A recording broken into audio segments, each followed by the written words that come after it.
झारखंड में भी मौसम में बदलाव देखने को मिल रहा है और लगातार जलस्तर में कमी भी देखा जा रहा है। जलस्तर जो है काफ़ी नीचे जा रहा है, जिससे लोगों को परेशानियों का सामना करना पड़ रहा है। ऐसे में आज विश्व पर्यावरण दिवस भी है। भूगर्भ शास्त्री नीतीश प्रियदर्शी जी हमारे साथ मौजूद हैं।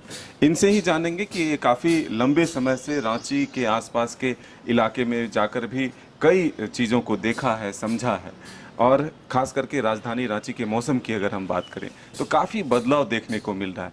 क्या महसूस करते हैं, कितना बदलाव हुआ है अगर 20-25 वर्षों की ही हम बात करें?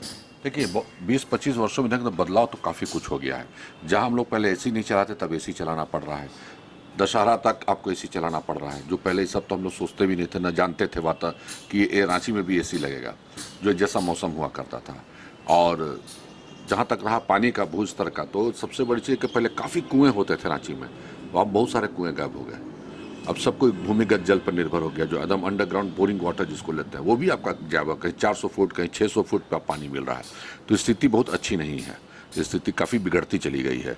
और जो रांची पहले हरियाली होता था, रोड किनारे जो घने पेड़ होते थे सब खत्म हो गए, पुराने पुराने पेड़ भी काट दिए गए चाहे हट गए।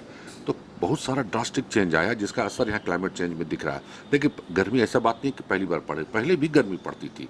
आप पहले भी गजेटर उठा के देखिए 1971 वगैरह में भी तापमान 40 तक गया है, लेकिन उसमें क्या होता था अप्रैल वगैरह में, उसमें क्या होता था कि बारिश हो जाती थी, अब मौसम फिर ठंडा हो जाता था। अब वो बारिश वाली जो जो स्थिति वो नहीं होती है, जो जल चक्र जो है हमारा कहीं ना कहीं भंग हो गया है। तो पहले बारिश होकर रांची फिर ठंडा हो जाता था, अब वो नहीं होता है।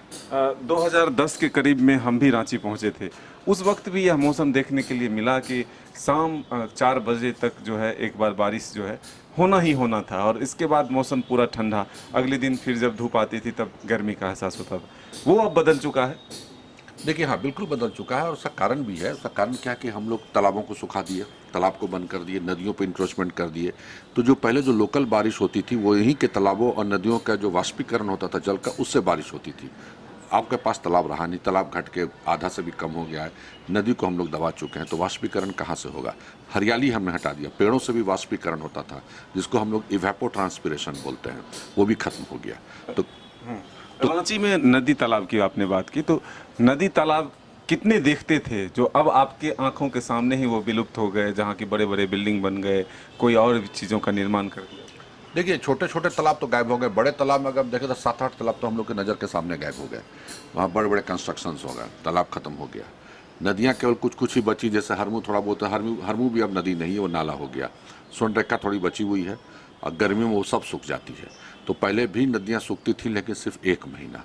अब ये ट्रेंड शुरू हो जाता है फरवरी से ही। ये खतरनाक स्थिति। भूमिगत जल पहले भी नीचे जाता था, लेकिन वो जाता था अप्रैल मई में, अब ये जाता है फरवरी से। ये ट्रेंड बढ़ता जा रहा है, क्योंकि अचानक कुछ घटना नहीं होती है, समय लेता है। तो कहीं ना कहीं कुछ तो हमको दिख रहा है कि जिसके चलते रांची शहर में, जहां लोग पहले बाहर से आते थे ग्रीष्मकालीन, ये राजधानी हुआ करती थी, अब लोग बाहर जाते हैं गर्मियों में। ये सबसे बड़ा चेंज आया है रांची के साथ। रांची के कई बड़े हिस्से जो हैं ड्राई जोन घोषित हो गए, जहाँ की ना बोरिंग से पानी है, ना कोई सप्लाई भी हो रहा है। तो ऐसे में राजधानी को या फिर राजधानी के लोगों को क्या कुछ करने की ज़रूरत है, जिससे कि थोड़े पानी मिल सके और पर्यावरण भी सुरक्षित रहे? कुछ नहीं, आपको जागरूकता लानी है, और सबसे बड़ी चीज़ है कि वाटर मैनेजमेंट आपको अपने स्तर पे करना होगा। पानी का मिसयूज़ रोकना होगा, पानी की जो बर्बादी हम करते हैं ना घरों में, उसको रोकना होगा। ये बहुत बड़ी चीज़ है। अगर हम नहीं रोकेंगे तो पानी जलस्तर जैसे जा रहा है, आज 500 फुट पर पानी मिल रहा है, कल के 700 फुट पर मिलेगा, फिर ख़त्म हो जाएगा। तो बहुत बड़ा क्षेत्र जो है रांची का, जिसमें लोग अभी भी जो किराए के मकान में रहते हैं, मकान माइग्रेट कर जाते हैं गर्मियों में, कहीं और चले जाते हैं जहाँ पानी मिलता है। लोग आजकल घर खरीदने के पहले ये पूछते हैं कि वहाँ पानी है कि नहीं। पहले लोग पूछते थे कि रोड है कि नहीं, अब पूछते हैं कि पानी है कि नहीं। बिजली ट्रांसफार्मर है कि नहीं, अब पूछते हैं पानी है कि नहीं। ये सबसे बड़ा चेंज आ रहा है लोगों के दिमाग में।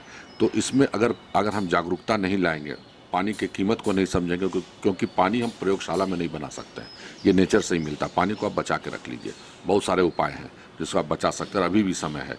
नदियों की सफाई कीजिए, तालाबों की सफाई कीजिए, और अपने घर के आंगन को खुला रखिए। मट्टी से, कंक्रीट से मत ढकिए, आप सीमेंट से मत ढकिए, जो भी आपका खुला हुआ एरिया है। तो बारिश के पानी जो भी आएगा अपने आप जो है वो नीचे जाकर रिचार्ज होता रहेगा। तो ये सब छोटे छोटे काम करके हम पानी को बचा सकते हैं, और पानी को मिसयूज़ नहीं करना है। मतलब कंक्रीट के जाल बिछाकर हम डेवलपमेंट कर रहे हैं, लेकिन जो नेचुरल रिसोर्सेज है उसको ही खत्म कर रहे हैं सीधे। बिल्कुल बिल्कुल, उसको ख़त्म करें। तो उसको देखिए, कंस्ट्रक्शन तो ज़रूरी है, लेकिन ऐसा कंस्ट्रक्शन कीजिए कि आपका भी काम हो, और नेचर को भी तकलीफ नहीं हो। अगर टाइल्स बिछाना है तो परफोरेटेड टाइल्स बिछाइए, आपकी भी खूबसूरती बनी रहेगी, नेचर को भी प्रॉब्लम नहीं होगा, वो भी पानी अंदर जाएगा।